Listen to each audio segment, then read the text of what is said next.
Olá, colegas! Hoje o NEL me convida o professor Jorge Moraes Carvalho. Professor, a Lei Espanhola 7 de 2017, publicada agora, 2 de novembro, incorporou a Diretiva 2013/11/UE, relativa à resolução alternativa de litígios em matéria de consumo.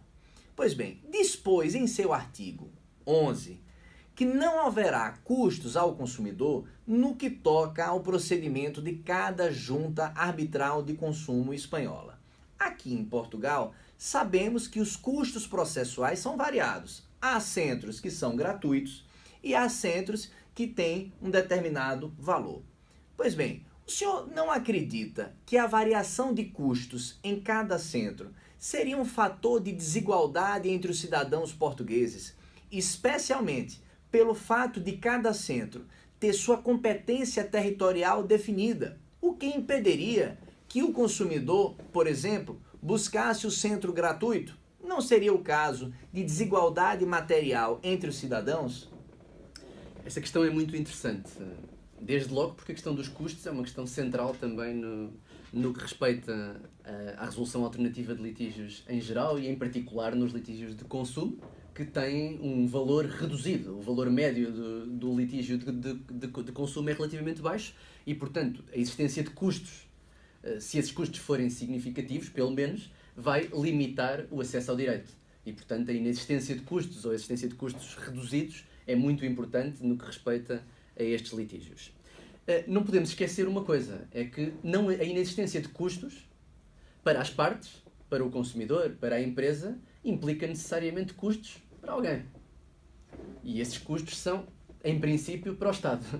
O Estado é o grande financiador dos meios de resolução alternativa de litígios de consumo e dos centros de arbitragem de conflitos de consumo. E, portanto, não podemos esquecer este aspecto na equação, a existência da necessidade de financiar um sistema que tem os seus custos, embora sejam custos significativamente mais reduzidos do que o sistema judicial ou até mesmo os julgados de paz. Em Espanha optou-se pela inexistência de custos. A diretiva, aquilo que prevê é que a resolução destes litígios pode não ter custos, ou seja, ser gratuita, ou, em alternativa, ter custos reduzidos. O que é que significa custos reduzidos na diretiva, para percebermos o que é que está aqui em causa?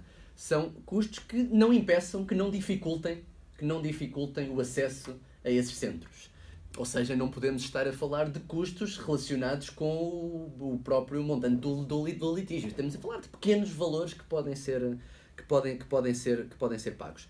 Em Portugal, temos centros com competência territorial definida.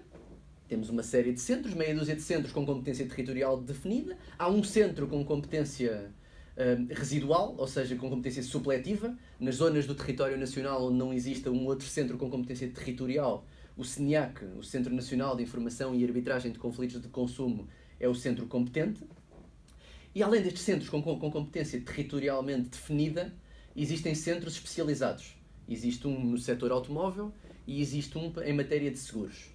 Vamos excluir estes que têm custos um pouco mais significativos e vamos falar então, segundo a questão que me colocou, dos centros com competência territorial, que tratam em geral de todos os litígios.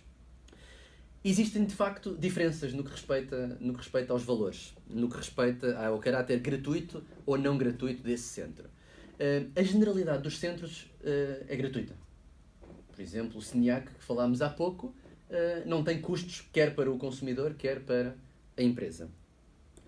Existem outros, poucos, e cada vez menos. Houve uma altura em que foram impostos custos, depois deixaram de ser cobrados valores, que cobram um valor relativamente simbólico.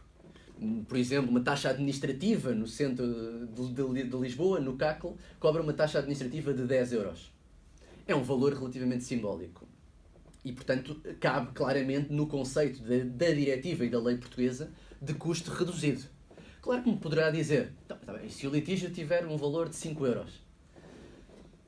Eu aí também, se calhar, se o litígio tiver um valor de 5 euros, se calhar não justifica estar a gastar recursos, e recursos que são também públicos, para o tratamento desse litígio. E, portanto, os 10 euros parece-me que é um valor que não é muito significativo. Atenção, há outro aspecto que é haver uma desigualdade. Não faz sentido. Não faz sentido que exista um sistema de competência territorial, ou seja, que exista um centro, que os consumidores de Lisboa ou dos arredores de Lisboa tenham que recorrer ao centro de Lisboa e paguem 10 euros, e um consumidor do Alentejo, por exemplo, onde não existe outro centro, recorre ao SENIAC e não tem qualquer custo. Isto não faz sentido. Isto é dificilmente compreensível pelo destinatário das leis, pelo cidadão, pelo consumidor, até pelas empresas. Muitas empresas, lembremos, são empresas de pequena dimensão. São pequenos negócios que compreendem, conhecem tão bem a legislação de consumo, prático quase como os próprios consumidores. E, portanto, não entendem que existe esta diferença. E, portanto, em termos lógicos, parece-me que o sistema não deveria ser este. Eu acho que deveria haver um custo reduzido. Para quê? Para fazer uma triagem no acesso ao sistema, porque neste momento também aquilo que existe é uma pessoa pode desabafar, da mesma forma que desabafa nas